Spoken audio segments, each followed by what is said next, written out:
Voy a leer un fragmento de la reseña literaria que hizo Jorge Isaacs a la novela Manuela, de don Eugenio Díaz Castro. Dice: el autor de Manuela es el primero de nuestros escritores que, después de haber vivido en intimidad con la clase pobre y desvalida y conocer sus dolores no de oídas y para decantarlos en pomposas declamaciones, sino para buscarles remedio, los ha estudiado y los ha descrito. Él, tomando de la mano a un pueblo ignorante y pobre, por desidia, impotencia o locura de los que le han gobernado, descontento por los sacrificios que han hecho en vano, debilitado por la sangre que se le ha exigido, nos lo ha mostrado tal cual es, bastante ha hecho. A otros corresponde remediar las causas que para la existencia de estos sobran. Cuando una nación logra conquistar en el orbe civilizado el lugar que hoy ocupa Francia, es natural y lógico que la política y la literatura de ese país afecten hondamente la literatura y política de aquellos pueblos que admiran. Pero esa admiración tiene un límite más allá del cual está la parodia, pero no la que hace reír de lo que se imita, es la que pone en triste ridículo al parodiador. ¿Qué otras reseñas o notas importantes hay en el libro?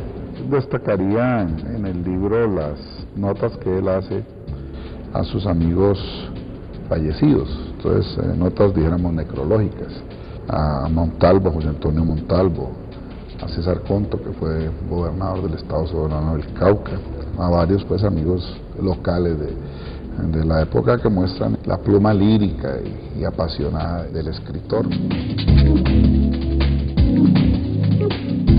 Hay algunos artículos polémicos sobre la caridad, sobre las guerras, está el de las negritudes, ese tema lo tocó bastante Isaacs, hizo mucha sátira política, pues aquí aparecen varias.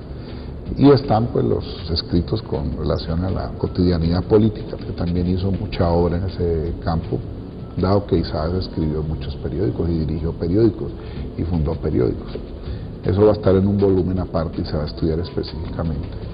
Hay algunas cosas muy valiosas, sobre todo porque muestran al Isaacs preocupado por el acontecer del día a día.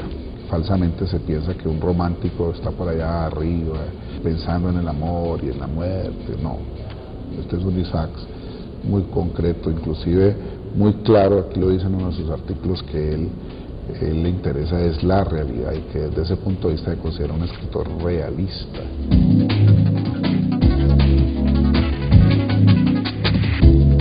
Háblenos acerca de algunas de las cartas que Jorge Isaacs escribió a sus amigos. ¿Cuáles de estas cartas se podrían destacar? Bueno, yo destacaría una, inclusive vale la pena mostrar una parte que es la que le escribe a su amigo Rafael Uribe Uribe. En esa carta Isaac se refiere un poco, dijéramos, a las dificultades y a las adversidades que tendría este país si no supera lo que él llama conservadurismo o pensamiento ultramontano. Entonces le dice que hay una serie de ambiciones bastardas que entorpecen, que recibimos inconclusa, y dice Fernando VII está vencido, el Vaticano, el rey de Roma. No, la maleza de la ignorancia, maleza de la zona tórrica, ahogó las mieses que Bolívar y sus tenientes fecundaron con sangre.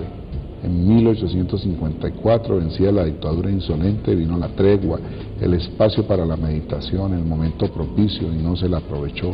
Es preciso que tan craso y criminal error no vuelva a cometerse. De lo contrario, todos los ciudadanos buenos de este país apareceremos como una horda de feroces cretinos. Esta es una carta a su amigo Uribe Uribe, que después va a ser, igual que Isaacs, un guerrero apasionado por los cambios democráticos, que termina derrotado en la Guerra de los 1000 días.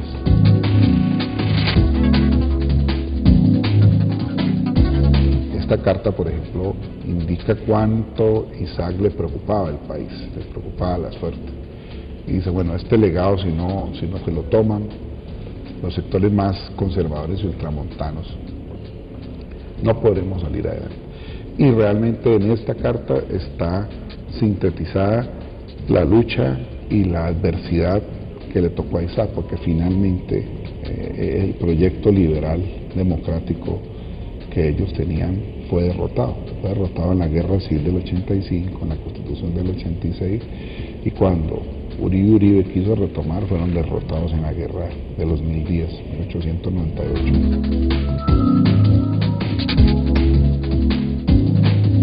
Estas cartas y obras, ¿de qué manera nos muestran al intelectual que era Jorge Isaacs? Bueno, yo creo que lo que hay que señalar aquí es que era un hombre, primero, con mucho rigor en la investigación de los asuntos de su tiempo.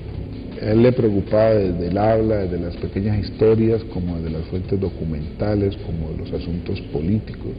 O sea, era un hombre que estaba preocupado por el mundo y la sociedad en la que vivía. Segundo, no era simplemente un hombre de pensamiento, de creación, era un hombre de acción.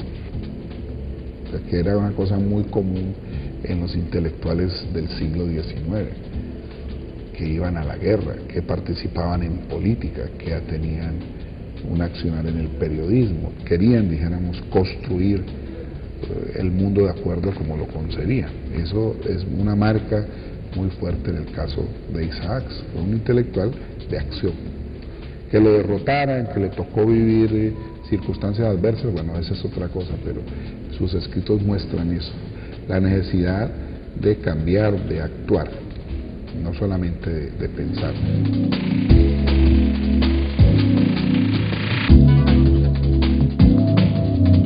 Y por otro lado, el hecho de ser una persona vinculada con la gente más importante de su tiempo. O sea, Isaacs, su correspondencia con la gente local, con políticos, con escritores, tanto nacionales como extranjeros, porque se escribió con mexicanos, con argentinos, con chilenos, pues mostraban que era un intelectual que le cabía el mundo en la cabeza.